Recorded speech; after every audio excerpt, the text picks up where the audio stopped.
formula began to become popular amongst just affluent people, period, who had disposable income. And of course, if you all know anything about the history of pushing formula in this country, it was heavily marketed as being um, superior to breast milk. And there were even some reports that said, if you know, that were discouraging using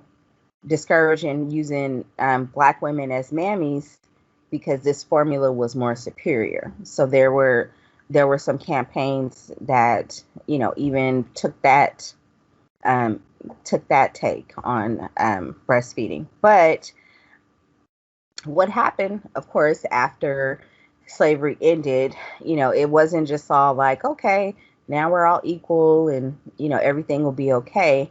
But um, a lot of, there were a lot of things that Black people were still not able to access during this time. So, resources, bank loans, all these things that they should have been able to access in order to be able to survive, it was still not that easy for them. And of course, you're in this society, you want to be accepted, you want to be able to survive, so you have this need to feel like you want to assimilate. And of course, who are you going to assimilate to? The white population, right? Because that's who you need to be accepted by in order for your existence. And if white women of affluence were using formula or evaporated milk, then that's something that we're going to do too, because we're striving to be like them so that we can be accepted by them. Breastfeeding began to be seen as something that poor white people did, or that backward Southern Black people, fed their babies with because they had no other choice. So, other ideas about breastfeeding, I spoke before about internalized racism, and you know, the three types of racism. I don't have the slide in here, but I'll just go over them briefly.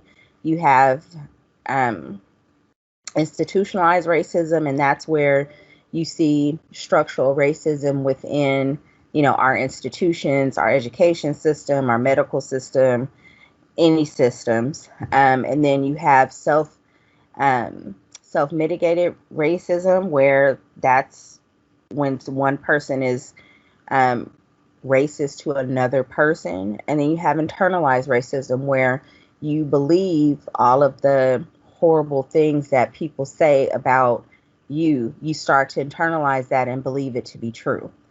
So internalized racism definitely shows up in ideas about breastfeeding. And a lot of African Americans, you know, bought into the racist idea that anything that came from a black body was bad and not as good as formula made from white people. And of course, when you no longer own someone and you can no longer control what happens with their body, then you start to make it seem like what's coming out of their body, or them in general, that they're horrible, they're bad people, because now you can't control them. Um, During the 1950s, carnation evaporated and pet's milk became popular among African Americans. Um, Now, carnation evaporated, you can still find that at the store today. Um, Pet's milk is what it was called at the time. Some people still call it Pet's milk. This is stuff you use to make pies. So it's always funny when I hear some of the older generation of my family talk about this, and I'm just like, you got generations fed on an ingredient you used to make pie, and they didn't just give them the evaporated milk out of the can. They actually sometimes put like Karo syrup in it to make it like thick and really sweet. And yeah, it just does not sound like a very healthy option for a developing human being. But because even formula was not as accessible, African Americans were able to get carnation and evaporated milk. It was cheap and it was easily accessible. A lot of Black women at this time were domestics. They worked in households. So they had to be the ones to go to the store to buy ingredients for cooking so they could easily access this evaporated milk.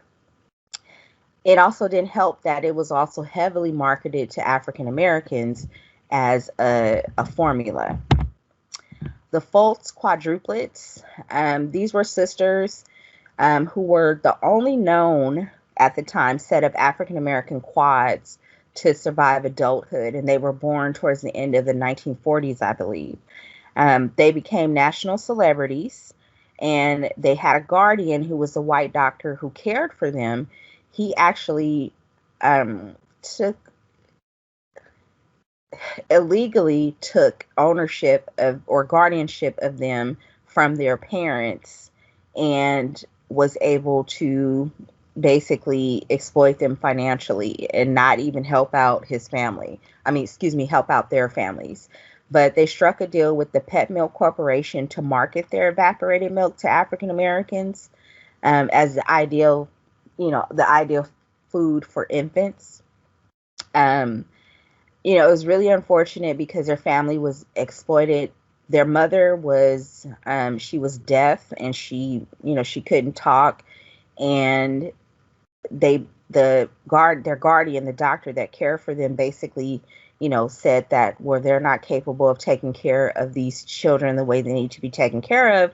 So, put them under my guardianship. But that was because he saw all of the popular interest in them and he knew that he could make money. And unfortunately, their descendants to this day are still trying to get profit that the Pet Milk Corporation made off of them, to go to their families. And these are images. So Ebony magazine was one of the first African American only magazines in the United States. It started around the 1940s, towards the beginning of the 1940s. And as you can see, they feature the quads. You also see them growing up in ads for the Pet's milk. So, you see here, which was, I believe they're about 9 months old in this picture, maybe even younger. And then we see them growing up. So, we see them looking here like toddlers and, all these messages that they're growing strong and, they're doing well on the Pet's milk. And here you can see some of their age progression. But yeah, so this campaign was used, sorry about that. This campaign was used to market the Pet's milk to many African Americans. And it was pretty unique because here it is, you have, how many people do have quadruplets, right? And ones that survive. And if they're drinking this Pet's milk and they're able to survive off of this stuff must be pretty powerful. And so it was a really good marketing ploy. Another thing that we see is breastfeeding will spoil your baby. So we talked a little bit about this, about how, bonding with your baby was not encouraged during slavery and how infanticide was very common. Also the belief that spoiling a Black baby would turn them into children and adults who were not able to deal with the realities of slavery. So the physical and psychological demands and trauma of slavery. So you wanted them to be tough, so you did not want to give them any soft treatment or spoiling. And this parenting practice continued after slavery, as we talked about, because African Americans were still vulnerable to white harm and racism. So, there was still that fear, and you still had to be tough to be able to deal with the realities of slavery. These are some images that show what conditions that children during slavery, and some of these are after slavery, like this one here and this one here, where there was still this just this need to prepare your child for what was going to happen. So you see that, these kids are really young, and this is in the most of these are in the American South, where when slavery was over with, they had to now pay people to pick the cotton that before they got them to do for free. And they developed a practice called sharecropping, where if you worked the land, you got to share a profit of the crops. But what happened is that a lot of times the owner of the land would give you housing. So by the time the crop came in, they would not only the profits that you were supposed to get, not only would they, take out their cut, but then they would charge, you paid this much for, for your room and board, you didn't work on this day because you were sick. So they started making deductions. So essentially it was kind of just like slavery, and to the point where even when, schools were open in the American South, and this was a practice until like the early 1960s, during the crop season, when it was time to pick cotton, African American kids did not go to school for at least 3 to 4 months, which was the picking time.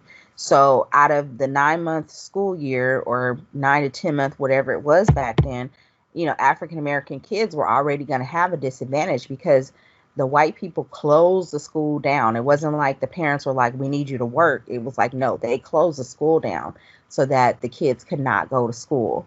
So it was a very harsh reality that you had to face.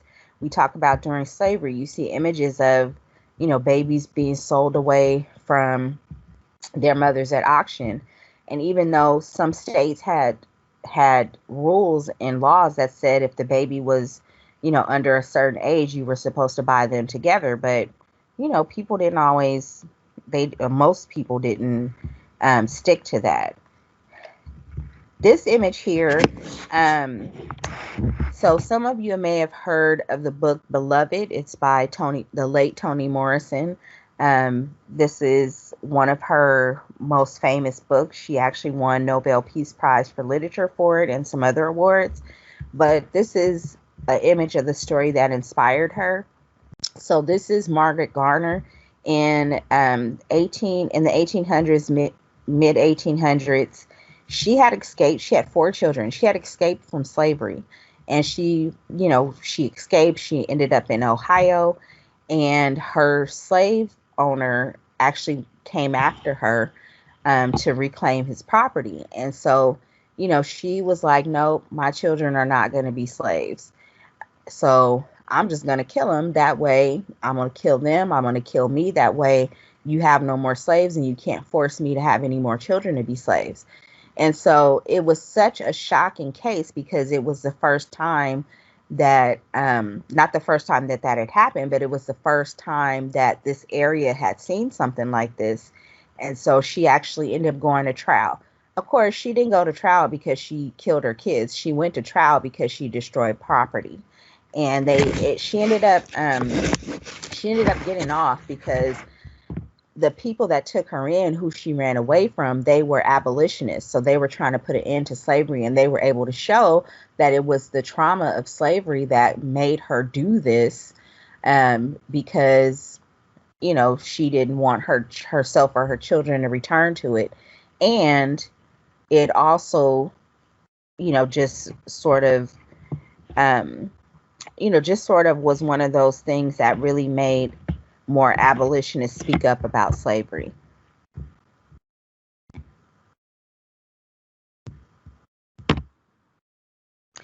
So still talking about myths and misunderstandings, diet restrictions. So there are still ideas about diet restrictions, to the point that there are even some classic African American soul food items that people eat that you were told that if you eat these, you're not, you shouldn't breastfeed.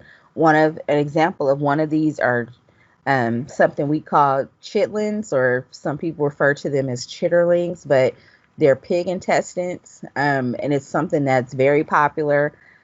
And the idea was that if you ate those and you breastfed your baby would get like intestinal worms. Um, and so you didn't want to have to restrict your diet. And even if you don't eat chitlins, just the idea, nobody ever tells you what the specific food is. They just say, oh, some things you can't eat because, it'll harm the baby or it'll pass to the baby. Also, returning to work early. I showed you before that the average time that Black women have to return to work after pregnancy is 6.5 weeks. And they may go back to a place where they really don't have time, or a job where they don't have time or place to pump. Being able to resume their social life. This is something that we hear a lot, being unable to resume drinking alcohol or smoking tobacco or marijuana. And then also not being able to afford a good breast pump. Even though there are laws that says that your employer is supposed to give you a clean space and time, if you are African American, you don't want to be seen as the combative employee, because there's a stereotype that Black women are combative. And, you may work for somebody who buys into that, and you may more easily lose your job. We have a saying in our community: the last one's hired and the first one's fired. So you do have this still have this real concern that you are gonna lose your job.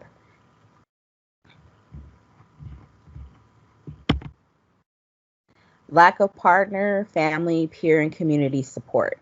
And this goes to the question that we sort of had in the chat. Just like the mom, the family that is her support system may have had no positive breastfeeding images or idols either. And then there's this idea that you don't want to be seen as an unfit mother by your family or your peers, because they may say, oh, the baby's hungry, or how do you know you're giving the baby enough milk, because it's not in a bottle, you can't measure it.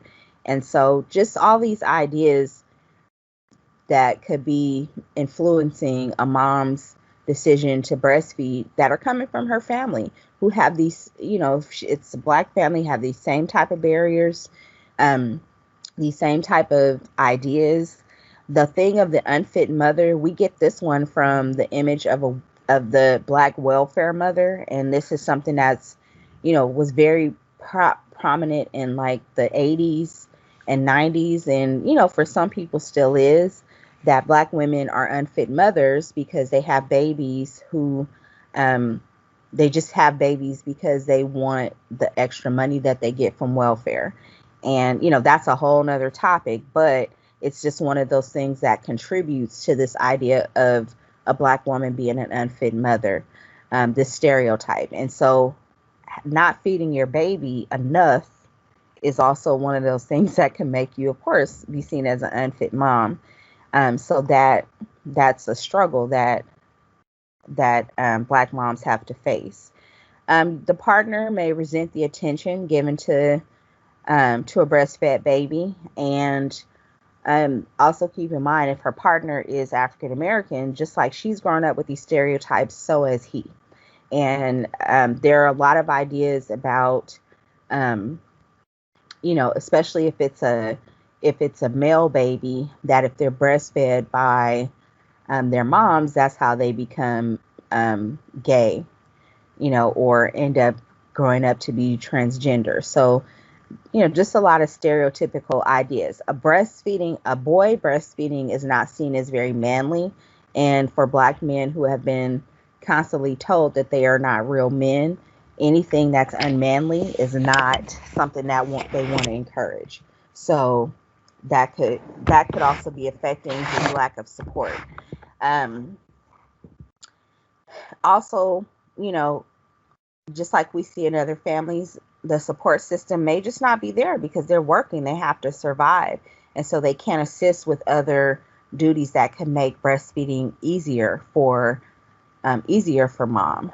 And sometimes I know we've had this happen with our clients where they said, oh, my mom or my grandmother gave the baby a pacifier or a bottle behind my back, and that would influence, the, the establishment of breastfeeding.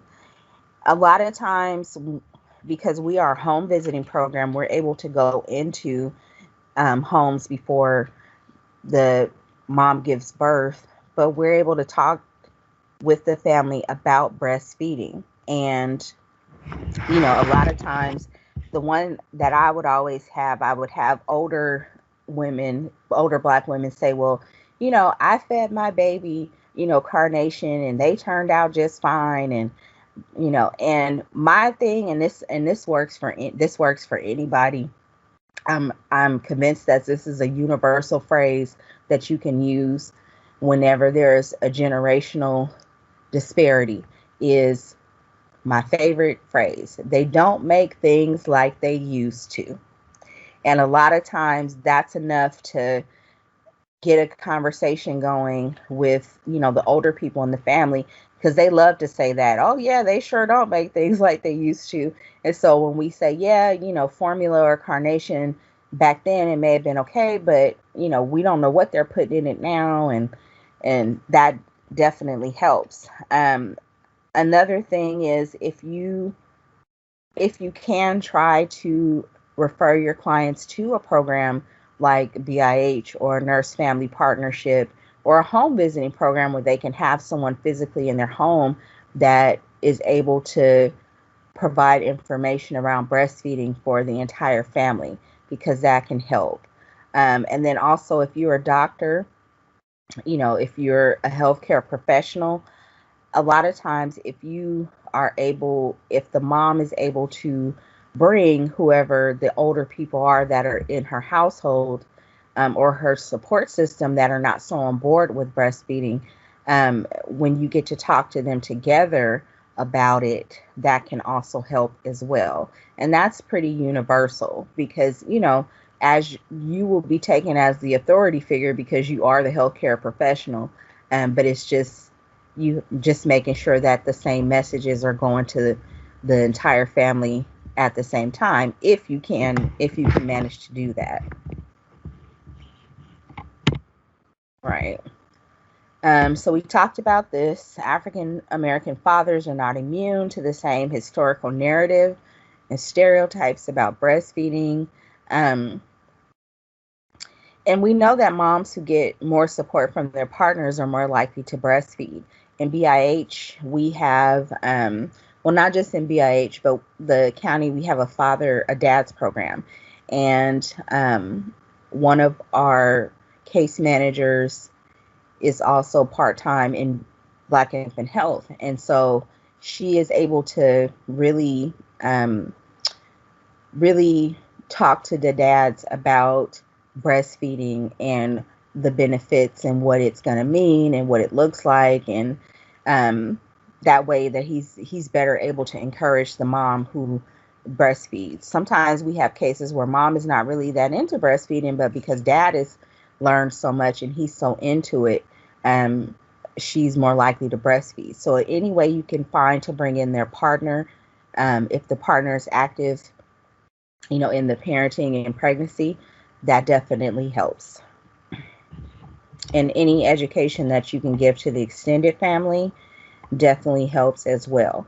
Sometimes I've had cases or clients where, grandma was like, well, my mother was a mammy, and then what comes up around that. And we've had those discussions, and I've had to say to them, yes, but guess what? Now we have the freedom to do what we want with our bodies. We can feed our own babies because we know that these benefits that white children were getting all these years, these are benefits that we should be getting, and maybe we wouldn't have these issues that we have. And, a lot of older people, they'll have like hypertension or diabetes.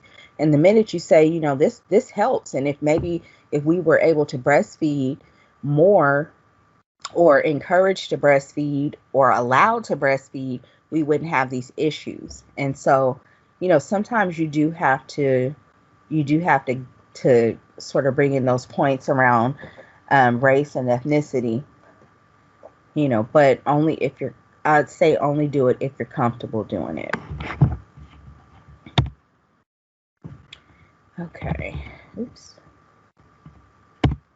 Medical interventions from pregnancy, complications, and chronic illnesses.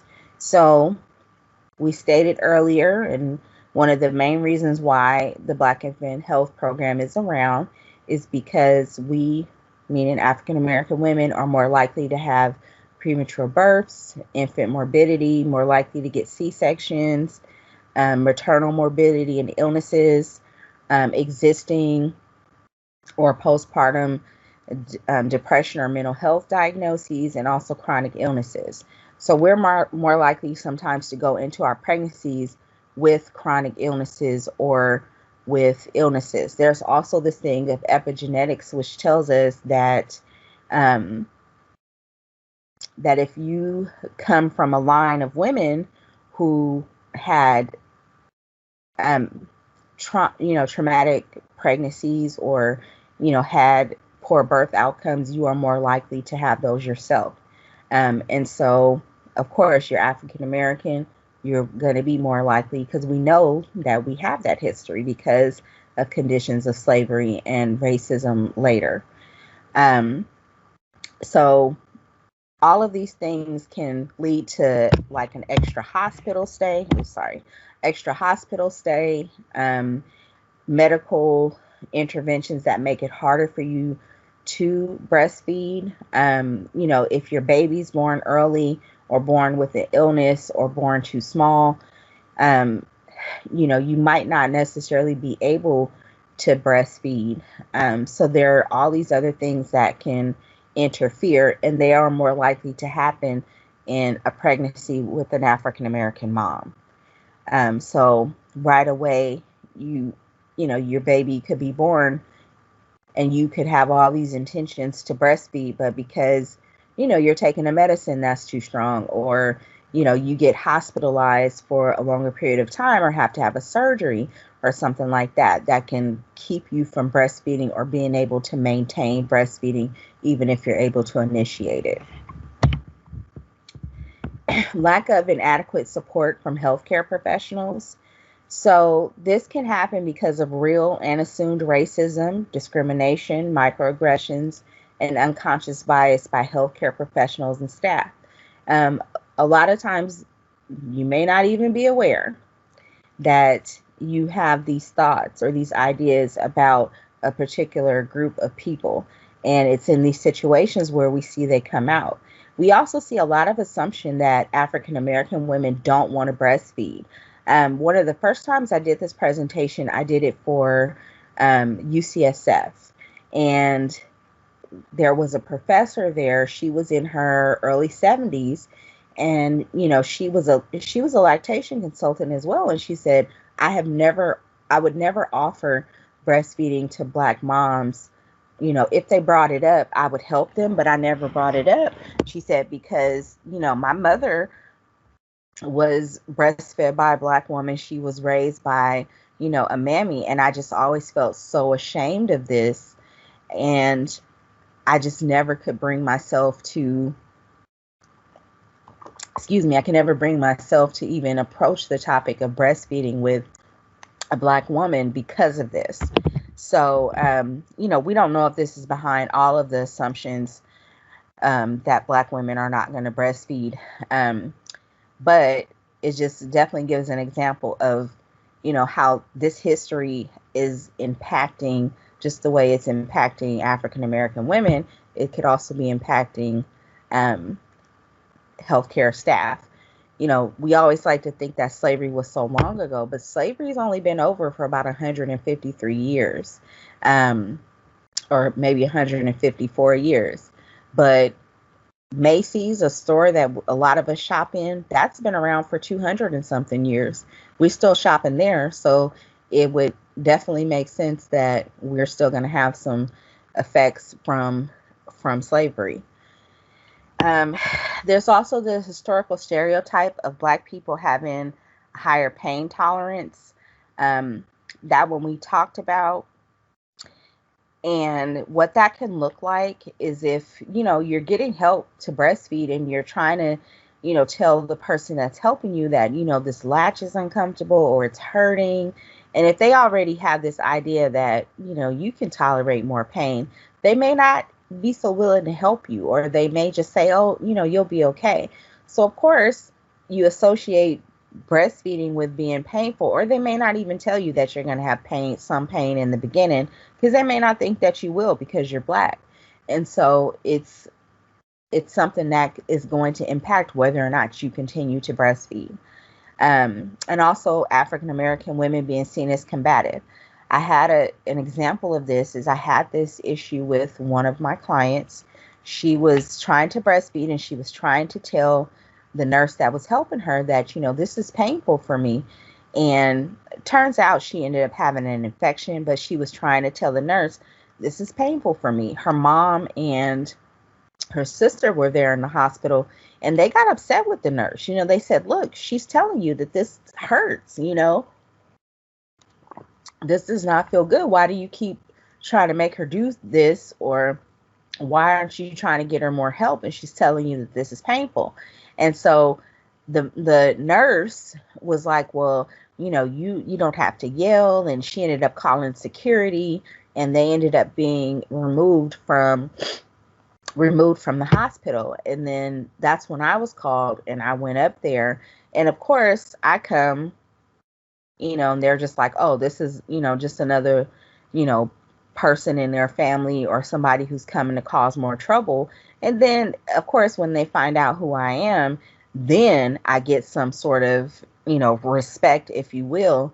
And I was able to not only help her with establishing the breastfeeding, but, I even said to the nurse, you may have this idea that, because she's Black, she's going to be able to tolerate more pain. That's not true. And it was so funny the way the woman looked at me, and she was older. She was a white woman. She was older. She was probably in her 50s or 60s, but she kind of had this look on her face like, how did you know? And so, so even though as much as we would like to think that it's not out there, it is still out there. And I think we've had enough examples in the last couple of months, even if we never knew any of the other stuff that happened before that, to see that racism does still exist. And the stereotypes about certain groups of people still exist.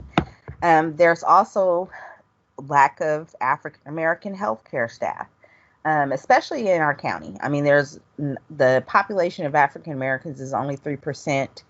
And the amount of African American healthcare providers is, that level is so low. And you definitely do better when you are being helped by someone who looks like you. There was a study recently done that showed that Black babies have better birth outcomes and better health outcomes when they are taken care of by Black doctors. Because yes, if you have these ideas about a person who is, non-human, or, even if you're not thinking, oh, this is a person that's non-human, but that they come from a group of people who have been treated this way, there must be a reason for that. So I'm going to just follow suit and treat them the same way. And so their baby's problems are not seen as real to you, or even mom's issues, right? Because we know that this also contributes to maternal death. So we know that when we have more African American healthcare staff, it definitely helps with breastfeeding. In this county, we don't have a lot of Black lactation consultants or IBCLCs. I think I'm one of few. And unfortunately, I can't be everywhere at once. But WIC is very committed to helping with African American breastfeeding as well. So speaking of what happens in San Mateo County and in our BIH program, so prenatally, our clients enter our program either prenatally or up to 6 months postpartum. When they enter in pregnant, we definitely assess how they plan to feed their babies. We ask them if they want information about breastfeeding. We also ask them what do they think their barriers are going to be. We have a breastfeeding basics home visiting curriculum that we use that was created by us. We also refer them to WIC for breastfeeding support and also for, equipment with helping with breastfeeding. We have support groups, and we feature targeted curriculum about breastfeeding in those prenatal groups. They also get additional visits with certified lactation consultants. So that's me. If they want to learn more, I have separate visits with them. Postpartum, when we have clients who come in postpartum, we also assess, what their hospital experience was like and how they were feeding upon discharge. We even asked them about the care that's where we got that data from I showed you all earlier. We asked them about the care that they received around breastfeeding in the hospital, in addition to their overall birth experience, because we collect data on that. We also refer them, to WIC if they need breastfeeding support. They get additional visits from me, like if they're having an issue. We assist them with trying to get a free breast pump or any other materials that they may need. We even give a breastfeeding initiation kit to our clients, and we offer incentives. So if they initiate breastfeeding, we actually give them a gift card. And what usually happens, for the most part, is that when they initiate it, they keep at it because they've learned about how important it is. We've helped them to overcome some of the stereotypical ideas about breastfeeding, and they see it. They see the results, and they want to continue with it. And another thing we also do is assess the breastfeeding support and resources they received while they were in the hospital and upon discharge. So we collect data on this information as well. And we still have a breastfeeding charter that we're doing with WIC to assess the state of Black breastfeeding in this county. And part of what we're doing is the education that you're receiving now. So our goals, we want to continue to assess our clients' breastfeeding experiences. We have worked to make the certified lactation consultant visit standard. Of course, right when we made it standard, we went into shelter in place, right?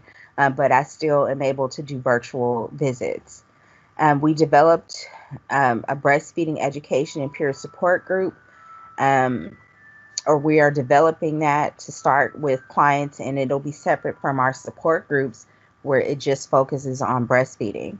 And then our other goals is to educate as many hospital staff and clinic staff and healthcare providers about African American women's breastfeeding barriers, which we're doing now. Other goals is to just continue to work on our improvement charter with WIC. And we also were able to work on a breastfeeding equity project with San Francisco State University, and we're still working with them. The county provides this African American maternal and infant health disparities education for providers. This is part of what you all are doing, but we have a separate training where we talk about this. We have our Black Infant Health Advisory Group, and Colleen and Megan and Samarine and some other of your staff have been a part of this. So I thank you. I appreciate your dedication. And we have a African American community initiative that focuses on mental health and behavioral health. Mental and behavioral health and recovery. And we offer throughout the year a training on unconscious bias for service providers. We also talk about origins of Black health disparities in San Mateo County.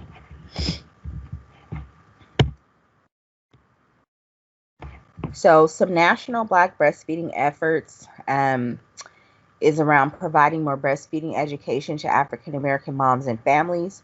There's been a real movement in increasing the number of Black doulas and midwives available, because we know that, you know, they're like are big, some really big champions in getting our moms to breastfeed, and also, you know, to initiate breastfeeding and continue to get support from breastfeeding.